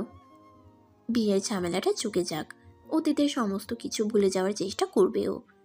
আনমনে ভাবতে ভাবতে খেয়ে নিল মিশু। মেঘালয়ও খাওয়া শেষ করে নিজের রুমে চলে গেল। অনেক ধকল গেছে শরীরের উপর দিয়ে, ফ্রেশ একটা ঘুম দেয়া দরকার। বিছানায় গায়ে লিয়ে দিয়েই সবকিছু ভুলে ঘুমানোর চেষ্টা করলো। ঘুম এসে গেল সহজেই। মিশু একবার কথা বলার জন্য মেঘালয়ের রুমে এসে দেখল সে ঘুমাচ্ছে। কত নিশ্চিন্তে ঘুমোচ্ছে মানুষটা। এরকম পরিস্থিতিতেও চোখে মুখে একটুও চিন্তার ছাপ পড়েনি, বরং নিশ্চিন্তে মনে আরাম করে ঘুমাচ্ছে। অদ্ভুত একটা মানুষ বটে। মিশুর শরীরটা অনেক খারাপ লাগছে, জ্বর এসেছে প্রচণ্ড। নিজের রুমে এসে অনেকক্ষণ শুয়ে থেকেও ঘুমাতে পারল না। ঘটে যাওয়া দুর্ঘটনাগুলোর কথা ভাবতে ভাবতে মগজে বিদ্যুৎ খেলে যাচ্ছে। চিন্তা করতে করতে একসময় ক্লান্ত শরীরে ঘুমিয়ে পড়ল। চোখ মেলে দেখলো মেঘালয় বিছানার পাশে বসে আছে। মিশু কয়েকবার চোখ পিটপিট করে কিছু বলার জন্য মুখ খুলেছে, এমন সময় মেঘালয় একটা থার্মোমিটার মুখের ভেতরে ঢুকিয়ে দিল। মিশু একেবারে হতভম্ব। মেঘালয় জ্বর মেপে বলল, শরীর অনেক খারাপ করেছে তোমার, চুপচাপ শুয়ে থাকো। বাবা ওষুধ আনতে গেছে, পেট ভরে ভাত খেয়ে ওষুধ খাবে। মিশু বেশ চমকালো। মেঘালয় কত সহজভাবে কথা বলছে, যেন দুজনের সম্মতিতেই বিয়েটা হয়েছে। কোনো সংকোচ নেই, কোনো চিন্তার রেখা নেই চেহারায়। কত সহজ সাবলীল। মেঘালয় একটু নিচু হয়ে বলল, ব্লাড কি খুব বেশি আসছে? মিশু তীক্ষ্ণ চোখে তাকালো। কি নির্লজ্জ লোকটা, এমনভাবে কথা বলার কি আছে যেন মিশু ওর অনেক বছরের বউ। মিশুর গা জ্বালা করছে রীতিমতো। অন্যদিকে অবাকও লাগছে। মেঘালয় বলল, তুমি নাকি অনেক বড় হবে। বড় হওয়ার জন্য আগে তো সুস্থ থাকা তো জরুরি। যদি চিন্তাই করতে না পারো তাহলে সামনে এগোবে কি করে? আপনি খুব উল্লাসী মুডে আছেন মনে হচ্ছে। আমি তো সবসময় এমন। বাসার জন্য মোটেও চিন্তা হচ্ছে না। এত বড় একটা দুর্ঘটনার জন্য খারাপও লাগছে না। মেঘালয় হেসে বলল, খারাপ লাগলেও সেটা কেউ বুঝতে পারে না। আর যত বাজে পরিস্থিতি তৈরি হোক, আমার মনের শান্তি কোনোভাবেই নষ্ট করতে পারে না। তাই নাকি? হ্যাঁ, মানসিক অবস্থা কেমন অবস্থা নিয়ে এসেছে যেখানে দুঃখ কষ্ট পৌঁছাতে পারে না। মেঘালয় হেসে বলল, আপনি সত্যি অন্যরকম একজন মানুষ। আমারও ইচ্ছে করে আপনার মতো হতে। দুশ্চিন্তা কখনোই আমাকে কাবু করতে পারে না, সেজন্যই তো সবসময় আমার সাথে থাকা উচিত, যাতে আমার মতো হতে পারো। মিশু মুগ্ধ স্বরে বলল। কোনো প্রয়োজন নেই, আমি আপনার সাথে যাব না। ওকে ফাইন, যেও না, কিন্তু ডিভোর্স দিয়ে দেওয়ার পর আমার মতো হয়েও বা তোমার কী লাভ? চুপ করুন, আমি আপনার মতো মানসিকভাবে নিয়ন্ত্রিত নই। আমার একটা ইমোশনাল মন আছে, আমার আবেগ নামে একটা খারাপ বস্তু আছে। সেটা আমারও আছে, তবে আমার আবেগ, আমার মন, আমার সমস্ত কিছু সবসময় আমার কথা শুনে চলে। সব কিছু নিজেই নিয়ন্ত্রণ করি। মানুষগুলো কতভাবে অপমান করলো, কিন্তু আমার মুখে চিন্তার ছাপ দেখেছিলে? আপনি বাসায় চলে যান তো প্লিজ। আপনার কথা, আপনার সমস্ত কিছু আমাকে দ্রুত আকর্ষণ করে, চুম্বকের মতো টানে আপনার দিকে। স্বামীর জন্য আকর্ষণ অনুভব করাটা তো ভালো দিক। আপনি হাসছেন কেন? খুব মজা লাগছে তাই না? যান তো এই রুম থেকে, এক্ষুনি বেরিয়ে যান। না, আজকে থেকে আমি এই রুমেই থাকবো। তাহলে আমি ওই রুমে যাচ্ছি। আমি ওই রুমে। মিশু মুখটা বিকৃত করে বলল। প্রচন্ড বাজে লোক আপনি, আমাকে জব্দ করে মজা নিচ্ছেন না? দূর হন তো আমার সামনে থেকে, আপনাকে একদমই দেখতে ইচ্ছে করছে না আমার। মেঘালয় হাসলো, উঠে পাশের ঘরের দিকে পা বাড়ালো। মিশু স্বস্তির নিঃশ্বাস ফেললেও মেঘালয় উঠে যাওয়ার পর মনটা কেমন কেমন করতে লাগলো। ইচ্ছে করছিল ও পাশেই বসে থাকুক, পরক্ষণেই মনটাকে সামলে নেওয়ার চেষ্টা করলো। সম্পর্কটা আর এগোতে দিতে চায় না ও। মেঘালয় রুমে গিয়ে চোখ বন্ধ করে হাসছে। মিশুর ইনোসেন্ট স্বভাবটাকে অনেক ভালো লাগে ওর। আর যখন একটু তেজি ভাব দেখায় ইচ্ছে করে গালটা আলতো করে টেনে দিতে। মেয়েটা বেশ কিউট আছে, আর অনেক দুরন্তপনাও আছে ওর মাঝে। ভার্সিটির মেয়েদেরকে পড়ানোর পর আজকে নিতান্তই বাচ্চা একটা মেয়েকে বিয়ে করায় খুব হাসি পাচ্ছে মেঘালয়ের। মেঘালয় ভালো করেই জানে মিশুর মাঝে অনেক তেজ আছে, মেয়েটার সাথেই থাকতে ইচ্ছে করছে ওর। কিশোরী বউয়ের খুনছুটিগুলো উপভোগ করতে ইচ্ছে করছে, কিন্তু মিশুর জেদ কবে কমবে কে জানে। মেঘালয় মিতুকে ডেকে নিয়ে এসে বলল। আচ্ছা শালিকা, বাসর ঘর সাজাবে না? মিতু অবাক হয়ে বলল। সিরিয়াসলি? ভয় পাচ্ছ যে মেয়েটার লাইফ নষ্ট করে দিয়ে ছেড়ে দেব? আমি ওরকম নই। সেটা আমি জানি ভাইয়া, কিন্তু আপু তো বুঝতে চাইছে না। আমি তো আছি, এত টেনশন করো না। তুমি শুধু আজকে রাতে আমাদের দুজনকে একসাথে থাকার ব্যবস্থা করে দাও। আমি সারা জীবনের জন্য ওকে গ্রহণ করছি। তাহলে একটা সেকেন্ডও দূরে রেখে কী লাভ বলো? মিতু হেসে বলল। ভাইয়া, আপনি যেমন ভালো মানুষ তেমনি দুষ্টুও। টেনশন করবেন না, কাউকে বুঝতে না দিয়েই আমি বাসর ঘর রেডি করে ফেলবো। আমার মিষ্টি শালিকারে, তোমার জন্য গিফট আছে। মিতু মুখ বেঁকিয়ে বলল। আপনার কাছে এখন এই শার্ট প্যান্ট ছাড়া আর কিছুই নাই, গিফট দেবেন কোথা থেকে? আপনি এখন ফতুর। মেঘালয় হেসে বলল। তা ঠিক বলেছ। আচ্ছা, আমি চেঞ্জ করে কি পরবো? না, কিচ্ছু পড়তে হবে না, বাসরাত বলে কথা। মেঘালয় হা হয়ে বলল। শালিকারে, তুমি তো কম না, দারুণ বাজি আছো। মিতু হেসে জবাব দিল। তা তো জানি, শুনলাম আপনার এক গাদা হ্যান্ডসাম ফ্রেন্ড আছে, ওনাদেরকে আসতে বলুন না। আমাকে যতটা বাচ্চা ভাবছেন, আমি কিন্তু ততটা বাচ্চা নই। দ্রুত SMS লিখতে পারি। মেঘালয় হো হো করে হেসে উঠল। মিতু ব্যস্ত হয়ে বলল।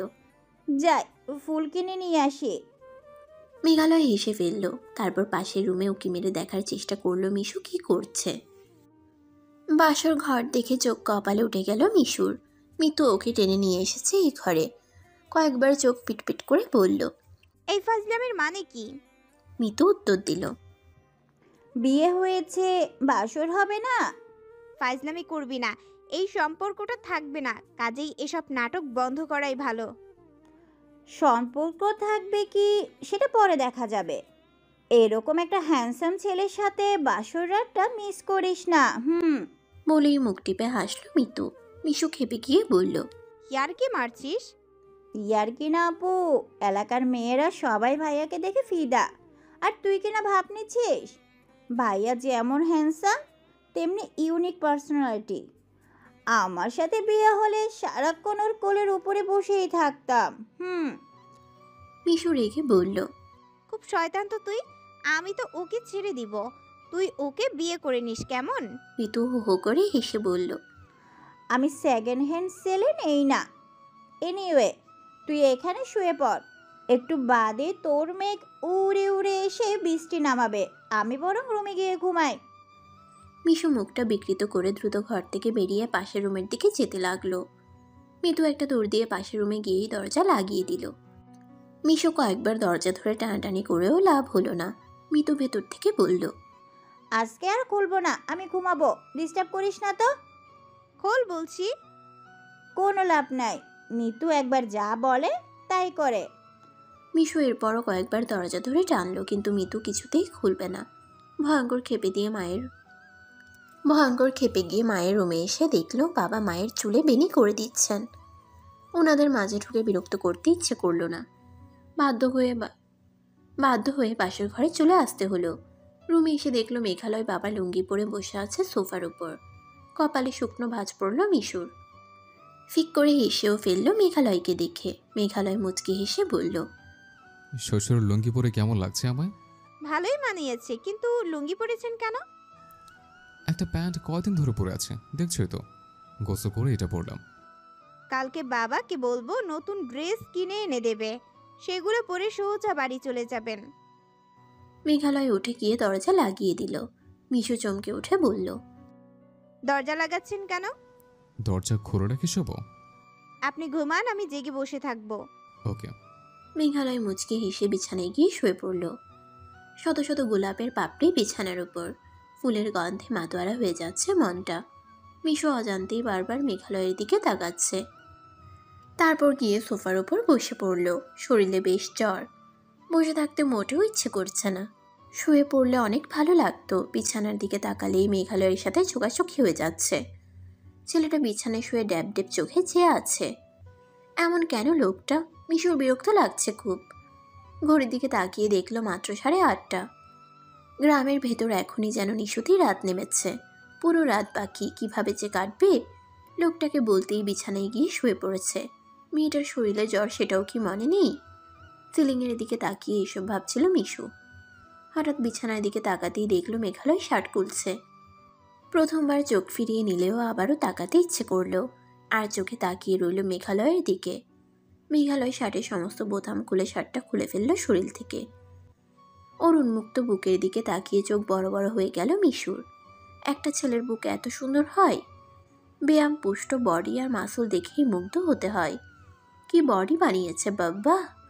ফর্সা বুকটা দেখতেও ভালো লাগছে। রোমশ বুকে কি যেন লুকিয়ে আছে। এর আগে কখনো ছেলেদের বুক দেখে এতটা আকর্ষণীয় মনে হয়নি। মেঘালয়ের পেশির দিকে তাকালেই বুকে কাঁপন ধরে যায়। বুক থেকে পেট অবধি লোমে বিস্তৃত, আর নাভিটা দেখলে চোখ ফেরানো যায় না। উফ, এত সুন্দর কিভাবে হয় কেউ? মিশু ঢোক গিলে চোখ বড় বড় করে তাকিয়ে রইল মেঘালয়ের দিকে। মেঘালয় 2 হাতে মাথার চুলগুলো ঠিক করল। হাত দিয়ে চুল আঁচড়ানোর সময় কপালটা অনেক প্রশস্ত লাগে। চুলের নিচের অংশটা দেখতে বেশি ভালো লাগছে। সিল্কি চুলগুলো ঠিক করার পর মিশুর দিকে তাকালো মেঘালয়। মেঘালয়ের দৃষ্টি তীক্ষ্ণ থেকেও তীক্ষ্ণতর হতে লাগলো। কপালে শুকনো ভাঁজ পড়েছে। মিশু আবারও ঢোক গিলল, কিন্তু শোক সরাতে পারছিল না। একটু নড়তেই ধপ করে পড়ে গেল সোফা থেকে। মেঘালয় মুখ টিপে হেসে দ্রুত নেমে এলো বিছানা থেকে। মেঝে থেকে মিশুকে কোলে তুলে নিয়ে বলল, পড়ে যাও কেন? গায়ে শক্তি নেই? মিশু কিছু বলতে পারল না। চোখের সামনে মেঘালয়ের রোমশ বুকটা দেখে বুকের ধুকপুকুনিটা বেড়ে যেতে লাগলো। এই নিয়ে 3য় বার কোলে উঠল, কিন্তু আজকে খুব জোরে স্পন্দন হচ্ছে। হার্ট ফেটে না যায় আবার। মেঘালয় বলল, কি দেখছো? মিশু 2 হাতে মুখ ঢেকে ফেলল। কোল থেকে নামানোর কথা বলতে গিয়ে টের পেল গলা দিয়ে কথা বের হচ্ছে না। শরীর কাঁপছে রীতিমতো। মেঘালয় ওকে নিয়ে এসে বিছানায় শুয়ে দিল। শুয়ে দেওয়ার পরও ছেলেটা মাথা তুলল না। উপর হয়ে তাকিয়ে রইল মিশুর দিকে। মিশু খেয়াল করলো কেমন কেমন যেন লাগছে। ট্রাকে একবার বস্তার উপরে পড়ে যাওয়ার পরও এরকম অনুভূতি হচ্ছিল। একই চাদরে জড়িয়ে গিয়েছিল দুজনে। মেঘালয় টানাটানি করেও চাদর ছাড়াতে পারছিল না। সেই মানুষটা আজকে সত্যিই একই চাদরের বন্ধনে আবদ্ধ হয়ে গেল। কে জানতো এমন হবে? মিশুর মুখটা ছোট্ট একটু হয়ে গেছে। কিছুক্ষণ মেঘালয়ের চোখের দিকে তাকিয়ে থেকে ঘোর লেগে গেছে ওর। চোখ সরাতেও পারছে না, বন্ধ করতেও পারছে না, কেমন যেন চিনচিন ব্যথা অনুভূত হচ্ছে বুকে। মেঘালয় মিশুকে ছেড়ে দিয়ে সোজা হয়ে দাঁড়ালো। কম্বল টেনে মিশুর পায়ের উপর দিয়ে দেওয়ার পর সে নিজে বিছানায় উঠে পড়ল। পাশে শোয়া মাত্রই মিশুর বুকটা আরও জোরে জোরে ঢিপ ঢিপ করতে শুরু করেছে। ধ্যাত, ভালোই লাগে না কিছু। মেঘালয় বালিশে মাথা রেখে মিশুর দিকে তাকালো। মিশুও মাথাটা কাত করে তাকালো মেঘালয়ের দিকে। ধুকপুকুনিটা বাড়ছে তো বাড়ছেই, এই অনুভূতিটা ঠিক বলে বোঝানো সম্ভব নয়। ঘোরের মাঝে চলে গেছে মিশু। মেঘালয় যখন মিশুর কম্বলের ভেতর ঢুকে গেল, মিশু আতকে উঠে বলল, আপনি এটা কি করছেন? বারে, আমার শীত করছে না? মিশু আমতা আমতা করে বলল, কিন্তু একই কম্বলে কিভাবে সম্ভব? তোমার আব্বা আম্মা আলাদা কম্বল নিয়ে ঘুমায়। মিশু ভেবাচাকা খেয়ে বলল, এত খারাপ কেন আপনি? আমার কেমন কেমন যেন ধরিয়ে দিয়েছেন। কি ধরিয়ে দিয়েছে? কেমন কেমন? আমার খুব চটফট লাগছে। আপনার মাঝে কি যেন আছে, মাথা এলোমেলো করে দেয়। সিরিয়াসলি? মাথা এলোমেলো হয়েছে? তাছাড়া আমি কখনোই এরকম লুচ্চা ছিলাম না। মেঘালয় হো হো করে হেসে বলল, তুমি স্বীকার করছো তুমি লুচ্ছা? ইয়া মাবুদ, মেয়েরাও লুচ্চা হয়? মিশু মুখ বাঁকা করে বলল। নেগেটিভ ভাবে নিচ্ছেন কেন? আমি পজিটিভ লুচ্চা। মেঘালয় আবারও হেসে উঠল হো হো করে। হাসতে হাসতে বলল, লুচ্চা আবার পজিটিভও হয় বুঝি? হ্যাঁ হয়। যেমন আপনি একটা পজিটিভ মার্কা ফাজিল ছেলে। আমাকে লুচ্চার মতো তাকিয়ে থাকতে বাধ্য করেছেন। এখন যা বলবো তাই শুনবেন, একদম এদিকে আসবেন না। ওখানেই গটিসুটি মেরে ঘুমান। হ্যাঁ, তাতে আমারই ভালো। আমি আবার লুঙ্গি পরে ঘুমালে সকালে লুঙ্গি খুঁজে পাই না। মিশু চোখ বন্ধ করে ফেলল। লজ্জায় অনেকক্ষণ নিঃশ্বাসও বন্ধ করে রইল ও। অনেকক্ষণ পর চোখ মেলে নিঃশ্বাস নিল। চোখ মেলেই দেখল মেঘালয়ের মাথাটা ওর মুখের একদম কাছাকাছি। উপর হয়ে আছে লোকটা। মিশু ধাক্কা দিয়ে ওকে সরিয়ে দিয়ে বলল, এসব কি? তোমার পেট ওঠানামা করছিল না, ভাবলাম মরে গেলে নাকি। মিশু থতমত খেয়ে বলল, না মারিনি। আপনি কিন্তু আমার কেমন কেমন বাড়িয়ে দিচ্ছেন। আর একদমই দুষ্টুমি করবেন না বলে দিলাম। আমার মতো ভদ্র ছেলেটাকে তুমি এভাবে বলতে পারো না। ভদ্র, তবে তলে তলে টেম্পু চালান। মেঘালয় অবাক হয়ে বলল। কম্বলের তলে টেম্পো আছে নাকি? মিশু কেঁপে গেল। মুখটা বিকৃত করেছে দেখে মেঘালয় হেসে ফেলল। ওর খুব মজা লাগছে মিশুকে জব্দ করতে। মেয়েটা তেলে বেগুনে জ্বলছে ঠিকই, কিন্তু আস্তে আস্তে মেঘালয়ের হৃদয়ের সংস্পর্শে এসে যাচ্ছে, সেটা কি বুঝতে পারছে সে? মিশু বলল, আপনি কিন্তু অনেক খারাপ। তন্ময়ের মতো? তন্ময়ের নাম শুনে রেগে গেল মিশু। গতকাল থেকে একবারের জন্যও তন্ময়কে মনে পড়েনি। ওর কথা মনে পড়তেই কষ্টটা মাথাচাড়া দিয়ে উঠল আবারও। মুখটা ফিরিয়ে অন্যদিকে তাকিয়ে চোখ বন্ধ করে ফেলল ও। মেঘালয় মনে মনে ভাবল মিশু হয়তো কান্না করছে। তন্ময়ের নামটা টেনে আনা উচিত হয়নি। এখন ওকে আরেকটু জ্বালাতন করতে হবে। মেঘালয় বলল, আমার একটা কোলবালিশ লাগবে। কোলবালিশ ছাড়া আমার ঘুম আসে না। মিশু মুখ ঘুরিয়ে ওর দিকে তাকিয়ে বলল, কোলবালিশ এখন কোথায় পাবো? আমার রুমে আছে, কিন্তু মিতু কিছুতেই দরজা খুলবে না। হয়তো ঘুমিয়েও পড়েছে। আমি জানি না, আমার কোলবালিশ চাই। কোলবালিশ ছাড়া ঘুমাতেই পারি না আমি। মিশু রেগে বলল, আপনি সত্যি অনেক বাজে লোক। এখন আমি কোলবালিশ কই পাবো? আজকে কোলবালিশ ছাড়াই ঘুমান। অসম্ভব। রানী এলিজাবেথকে বিয়ে করতে বললেও করা সম্ভব, কিন্তু কোলবালিশ ছাড়া ঘুমানো সম্ভব না। কি? দেখুন, আপনি কিন্তু আমাকে প্রচুর জ্বালাচ্ছেন। কোলবালিশ ছাড়াই আজকে ঘুমাতে হবে আপনাকে। বাড়িতে একটা মাত্র কোলবালিশ, সেটা মিতু নিয়ে ঘুমিয়েছে। আর ওকে ডাকলেও উঠবে না, কাজেই সেটা অসম্ভব। মেঘালয় মুখটা করুণ করে বলল, আমি তো চলে যাব, আর কোনোদিন দেখা হবে না। আমি তোমার এত উপকার করলাম, আর আমাকে একটা রাত শান্তি মতো ঘুমাতে দিবে না? কোলবালিশ ছাড়া যে আমার ঘুমই হয় না। মিশু রেগে বলল, কি খারাপ? উপকার করে আবার খোঁটা দিচ্ছেন? অদ্ভুত। আমার বালিশটা নিয়ে ধরে ঘুমান। আমি আজকে বালিশ ছাড়া ঘুমাবো। এইটুকুন বালিশ তো আমার পায়ের পাতের সমান হয়ে গেল। আমার কোলবালিশই লাগবে। আপনার কত বড় কোলবালিশ লাগবে? মেঘালয় মুখটা আরও করুণ করে বলল, আমার কোলবালিশটার সাইজ একদম তোমার মতন, ঠিক এত বড়। আমি জোরে ধরলে বুক এসে থাকে। আমি একটা পা বালিশের ওপর তুলে দিয়ে ঘুমাই। মিশু অবাক হয়ে বলল, কি? অবশ্য এত বড় লম্বা মানুষের কোলবালিশ 5 ফুট হওয়াটাই স্বাভাবিক। যাই হোক, আজকে বাদ দিন, আপনার উপকারের প্রতিদানে অন্য কিছু চান। চাইবো? যেভাবে খোঁটা দিচ্ছেন, যদিও ঋণ কখনো শোধ হবে না, তবু অন্তত খোঁটার হাত থেকে বাঁচবো। বলুন কি চান? মেঘালয় একটু ভেবে বলল, আমি একটু শান্তিমতো ঘুমাতে চাই, আর কিচ্ছু চাই না। ঘুমানোর চেষ্টা করুন না। কোলবালিশ আজকে দিতে পারছি না। পা টিপে দিলে ঘুম আসবে? তাহলে পা টিপে দেই। মেঘালয় বাধা দিয়ে বলল, আরে না না, একটু কোলবালিশ হলেই শান্তি, আর কিচ্ছু লাগবে না। ভাই, আপনি কেন বুঝতে পারছেন না? আজকে সেটা সম্ভব না। মেঘালয় মুখ টিপে হাসলো। মিশু দারুণ জব্দ হচ্ছে, মজা লাগছে ওর। একটু চুপ থেকে হুট করেই বলল, আমার কোলবালিশের সাইজ একদম তোমার মতো। এরকম কোনো বস্তু হলেই পারফেক্ট। আমি শুধু মিশু ধরে মুখ ঘুমাবো। কাচুমাচু করে বলল, এত বড় একটা বস্তু এখন কোথা থেকে এনে দিব বলুন? মেঘালয় বলল, তুমি আজকের জন্য আমার কোলবালিশ হয়ে যাও না। আর চোখে মেঘালয়ের দিকে তাকালো মিশু। ছেলেটা অনেক বেশি দুষ্টু, কিন্তু এখন যদি ব্যবস্থা না করে তাহলে মনে হচ্ছে সারা রাত জ্বরে জ্বালাতেই থাকবে আর খোঁটা দিতে থাকবে। মিশু বলল, সেটা তো মানুষ বালিশ হয়ে গেল। আজকে রাতে মানুষ বালিশ ধরেই ঘুমাবো। এখন কি করবে তোমার ব্যাপার। হয় এনে দাও, নয়তো সারা রাত জেগে গল্প করো আমার সাথে। আমার কিছুতেই ঘুম আসবে না। মিশু একটা দীর্ঘশ্বাস ছাড়লো। এই ছেলেটার সাথে সারা রাত বসে গল্প করলে মাথাটাই নষ্ট হয়ে যাবে।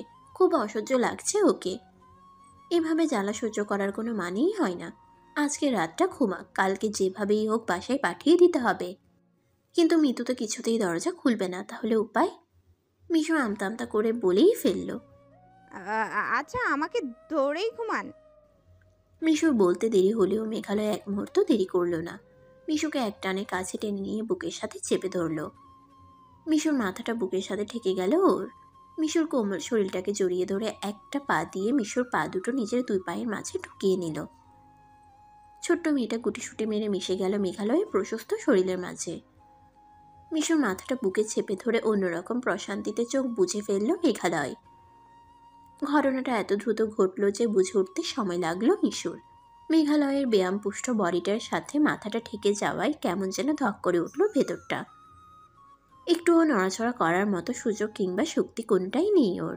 একেবারে মিশে গিয়ে চুপটি মেরে রইল। মেঘালয়ের পেশিবহুল বাহুর বন্ধনে নিজেকে একেবারে খুকি খুকি লাগছে মিশুর। উন্মুক্ত বুকে মাথা ঠেকে যাওয়ায় বুকের লোমগুলো গালে মুখে সুরসুরি দিচ্ছিল। মেঘালয়ের শরীরে একটা অন্যরকম মিষ্টি গন্ধ মিশে আছে। সেই ঘ্রাণ ভেতরে যাচ্ছে আর কেঁপে উঠছে মিশু। অনেক মাদকতাময় সেই গন্ধটা ক্রমশই কাঁপন ধরিয়ে দিচ্ছে। এই অদ্ভুত অনুভূতি প্রথম অনুভব করছে মিশু। প্রতিটা শিরা উপশিরায় অস্থিরতা কাজ করছে। এভাবে কতক্ষণ কেটে গেল কেউই বলতে পারে না। একটু বাদে চোখ মেলল মেঘালয়। মেঘালয়ের চোখে পানি, মিশুর চোখেও পানি। সত্যি যে এক স্বর্গীয় সুখ দুজনে অনুভব করছিল। অজান্তেই চোখে পানি এসে গেছে। মেঘালয় বলল। খানিকক্ষণ পর মিশু বলল। মিশুর ভেজা কণ্ঠ শুনে অবাক হয়ে মেঘালয় বলল, রাগ করেছ মিশু? না, কিন্তু কি দরকার ছিল আমাকে জড়িয়ে রাখার? কাঁদছো কেন? মিশু কোনো কথা বলতে পারল না। বাম হাতটা শরীরের নিচে চাপা পড়েছে। ডান হাত দিয়ে শক্ত করে ঝাপটে ধরল মেঘালয়কে। মেঘালয় বলল, ভয় পেও না পাগলি, আমি তোমাকে ছেড়ে যাব না। আমার ভয় হচ্ছে যে, খুব ভয় হচ্ছে। কেন পাগল করতে চাইছেন আমাকে? তুমি আমার স্ত্রী, আমার মিষ্টি একটা বউ।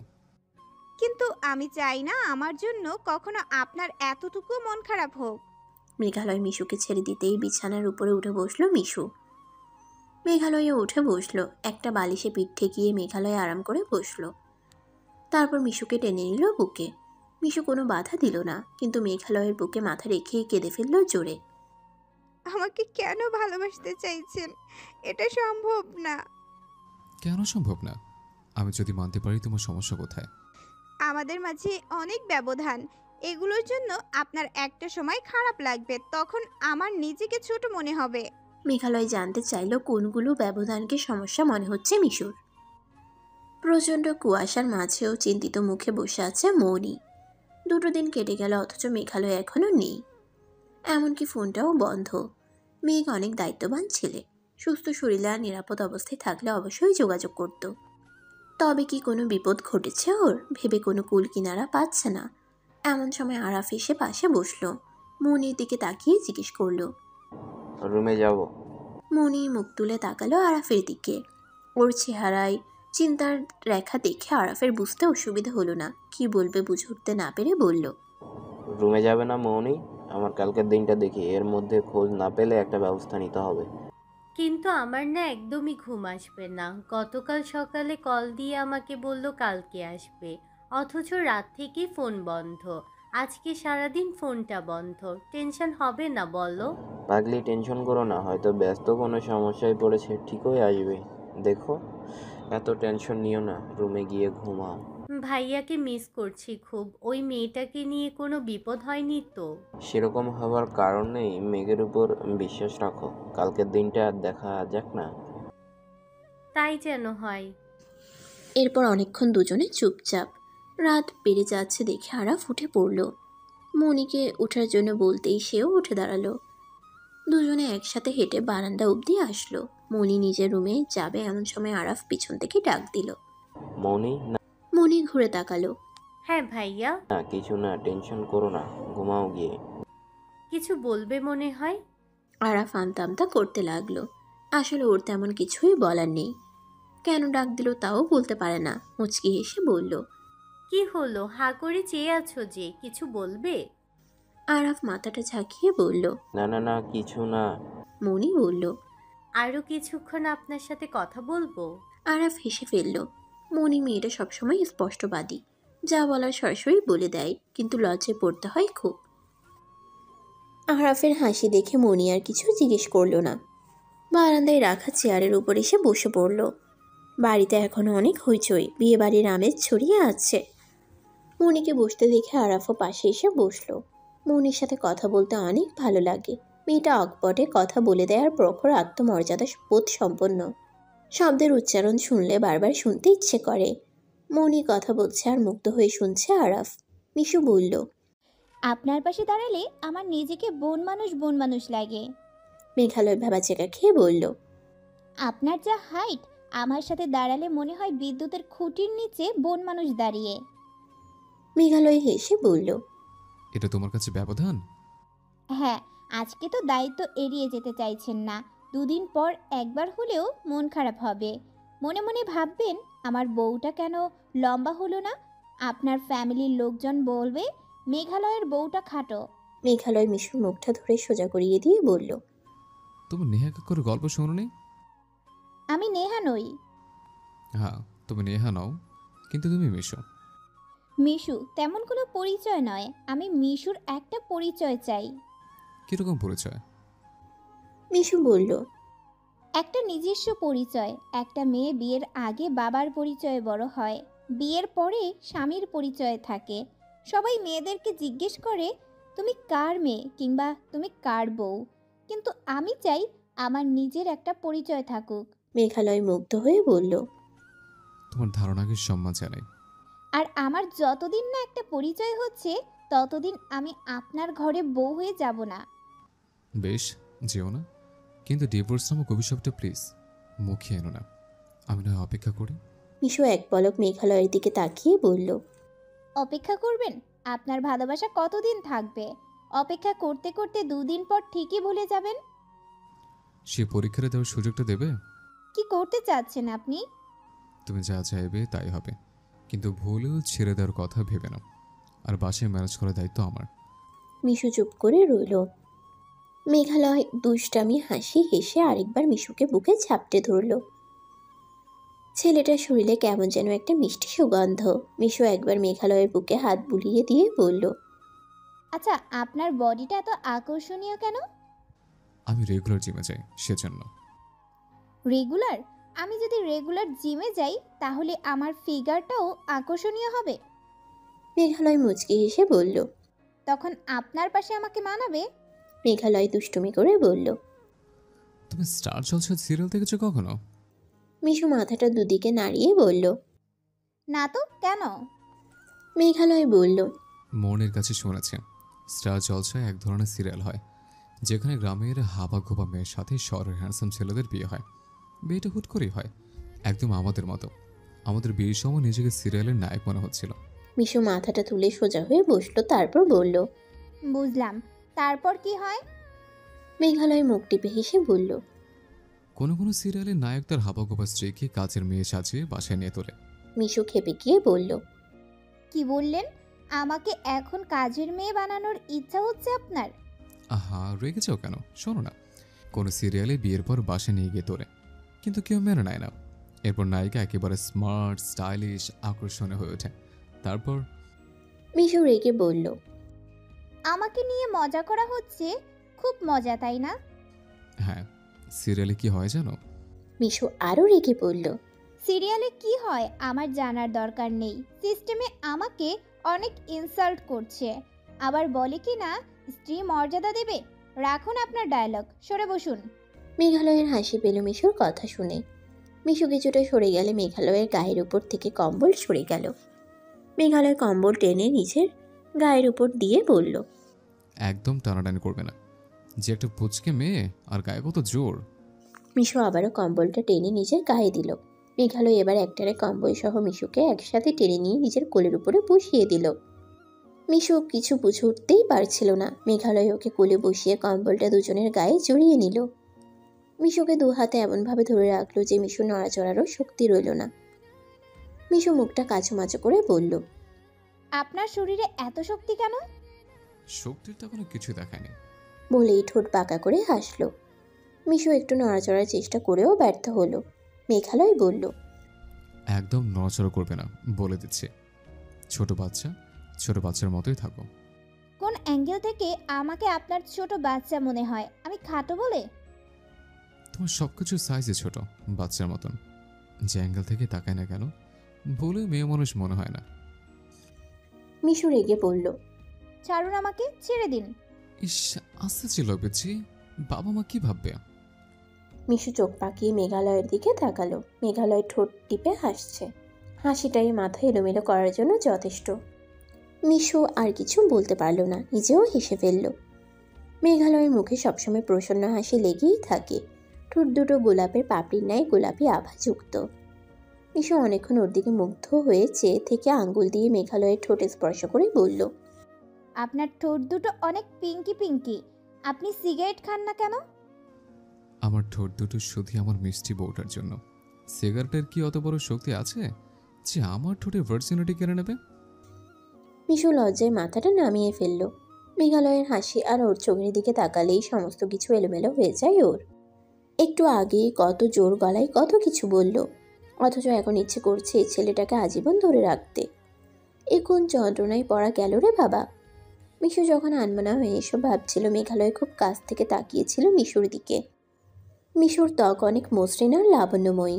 ন্যাচারাল একটা জিনিস মিশে আছে ওর চেহারায়। শহরের মেয়েগুলোকে দেখতে দেখতে অরিজিনাল চামড়া কেমন হয় সেটা ভুলেই গিয়েছিল মেঘালয়।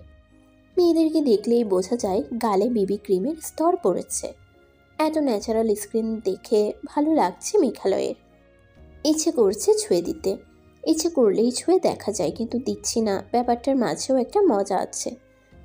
মেঘালয় মুগ্ধ হয়ে মিশুর চোখের দিকে তাকিয়ে আছে। চোখের পাপড়িগুলো অনেক দীর্ঘ আর ঘন।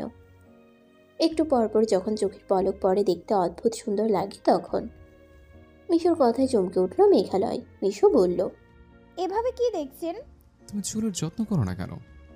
মিশু মুখটা অভিমানীর মতো ফুলিয়ে বলল। আমি একটু অগোছালো, তবে আপনার কোনো হেল্প লাগবে না। আমাকে চেঞ্জ করার জন্য আমি একাই যথেষ্ট। মেঘালয় হেসে বলল। তুমি সত্যি একটা বাচ্চা, বুঝলে? বাচ্চাদের মতো আচরণ করো, বাচ্চাদের মতো কথা বলো। হ্যাঁ, আমি বাচ্চা। এখন ছাড়ুন তো, শুয়ে পড়বো, ঘুম পাচ্ছে অনেক। মেঘালয় মিশুকে নিয়েই শুয়ে পড়ল। কম্বলটা টেনে নিল মাথার উপর। কম্বলের ভেতর চোখ মেলে মিশু দেখল ঘুটঘুটে অন্ধকার। ও অনেক চেষ্টা করলো মাথা বের করার, কিন্তু কিছুতেই পারল না। মেঘালয় শক্ত করে ধরে রইল ওকে। মিশুর কাঁধে মুখ গুজে দিয়ে জড়িয়ে ধরে রইল ওকে। মেঘালয়ের দুই পায়ের ফাঁকে পা রেখে গুটিসুটি মেরে রইল মিশু। মেঘের গরম নিঃশ্বাস পড়ছে ঘাড়ে, কেমন কেমন যেন লাগছে। ক্রমশই ধুকধুকানি বেড়ে যেতে লাগলো মিশুর। মেঘালয় তীব্র মাত্রার রোমান্টিক একটা ছেলে। সমস্ত কল্পনা জমিয়ে রেখেছিল একমাত্র বউয়ের জন্য। ভাবনাগুলো প্রয়োগ না করে বসে থাকবে কেন? মিশুর গালের সাথে নিজের গাল ঘষে দিচ্ছিল। দাড়ির মৃদু খোঁচাই মিশুর তখন পাগল হয়ে যাওয়ার মতো অবস্থা। ছেলেটা এত দুষ্টু কেন বুঝতে পারে না মিশু। একটু নড়ার চেষ্টা করতেই মেঘালয় বলল, নড়াচড়াবিহীন থাকা যায় না? হুম, আমার কেমন কেমন যেন লাগছে। লাগুক, একদম চুপ করে থাকো। আমি অসুস্থ। মেঘালয় আর দুষ্টুমি করলো না। মিশুকে বুকে নিয়ে বাচ্চাদের মতো আগলে রেখে ঘুম পাড়ানোর চেষ্টা করলো। এরকম করে কেউ কখনো আগলে রাখেনি ওকে। আবেশে ঘুম এসে যাচ্ছে। মেঘালয় আস্তে আস্তে মাথায় হাত বুলিয়ে দিচ্ছিল। চোখ বুঝতেই ঘুমিয়ে পড়ল মিশু, কিন্তু মেঘালয়ের চোখে ঘুম নেই। এই প্রথম কোনো মেয়ের সাথে ঘুমিয়েছে ও, তাও আবার নিজের স্ত্রী, যাকে বিয়ে করার 1 ঘন্টা আগেও জানতো না মেয়েটা তার স্ত্রী হবে। খুব অস্থিরতা কাজ করছে ভেতরে। বাসায় কিভাবে কথা বলে রাজি করতে হবে ভাবতে ভাবতে অনেক রাত হয়ে গেল। মিশুর জ্বর এখনো আছে। দুশ্চিন্তা হচ্ছে মেঘালয়ের। বুকে জড়িয়ে ধরে চুপ করে রইল। মিশু অনেক আরামে ঘুমাচ্ছে, কোনো নড়াচড়া নেই। মেয়েটাকে ভরসা দিতে পেরে স্বস্তির নিঃশ্বাস ফেলল মেঘালয়। হানিমুনে এসেছে মেঘালয় ও মিশু, কিন্তু মজার ব্যাপার হচ্ছে সাথে ওদের এক গাদা বাচ্চা কাচ্চাও এসেছে। হানিমুন হচ্ছে দুজনের হানিমানির জন্য। এখানে বাচ্চারা কেন আসবে? তাও আবার এক গাদা নাদুস নুদুস গুলটুস কালটুস বাচ্চা। ওদেরকে ছেড়ে থাকাও যায় না। আরও বেশি বিব্রতকর ব্যাপার হচ্ছে রোম্যান্সের সময় বাচ্চারা চেঁচামেচি করে বলে,